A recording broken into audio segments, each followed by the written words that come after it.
Can I delve into the costs a little bit more? Your original business case was March 2010. Between 2010 and February 11, your calculation of benefits reduced by 12 billion. Is that correct?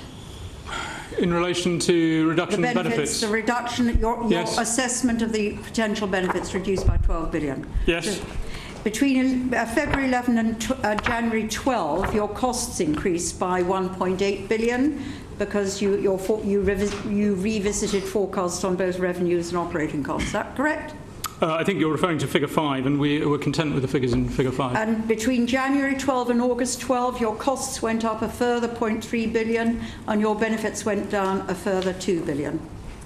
Sorry, but 0.2 billion. 0.2 billion, yes. Okay. So in 3 not quite annual assessments, before there's been a spade in the ground, all the costs are moving in the wrong direction. Is that correct? Costs are going up, benefits are going down. So the costs of the project are dependent on the scope. And we have been doing, HS2 Ltd has been doing... Is it just true or not true that over the period the costs have gone up and the benefits have gone down? The predicted costs are up and the predicted benefits are down. I'm not disagreeing with the figures in figure 5. I'm trying to provide some explanation of why costs have increased. In particular, most recently, the change in costs last week. Okay, well let's go to last week, because last week you then increased the budget by about 30%.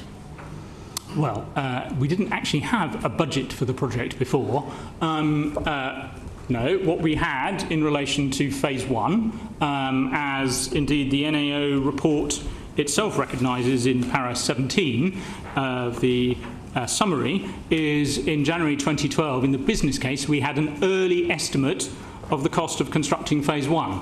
An early estimate based on a high-level desk-based exercise. We are now talking about funding rather than estimating costs, a increased amount of contingency, or increased provision for contingency. I don't understand funding and estimated costs. When you get an authorisation for a project, you put a number by it. I don't know what's the difference between funding, and you think, you know, if you're sitting there as a minister, you think this is what it's going to cost me.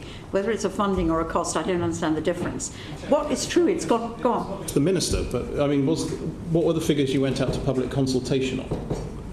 Which consultation? In 2012.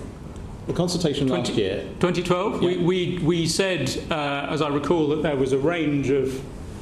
The consultation was the February 2011 figures. Okay, yeah. So what were the figures you were explaining to the public, that the taxpayer, the taxpayer, were going to be paying for this? Well, at that point, I think, as Mr. Lutton was just explaining, the figures that we were presenting were a central estimate, and the difference. What were they? So they were 16. I think at that point it was 16 around about 16. I think it was 16.5 billion actually for phase 1. We did actually present it in a range. So those were the figures we were presenting. But so was it a fair consultation? You were selling something with a price tag which has just gone up by a huge amount.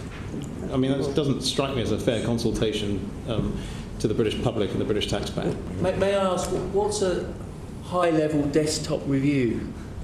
Because it seems to me that going from 2011 to 2013, an uplift of 30%, it doesn't seem that high level to me. I mean, how can it be out by such a huge amount in terms of the uplift this year? What the desk study means is that we had a high-level route design.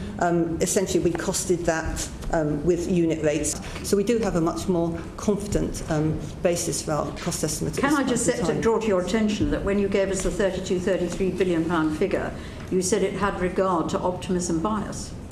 Yes, we have sought throughout the project to include Well, it didn't, allowances. did it, if you were 30% out?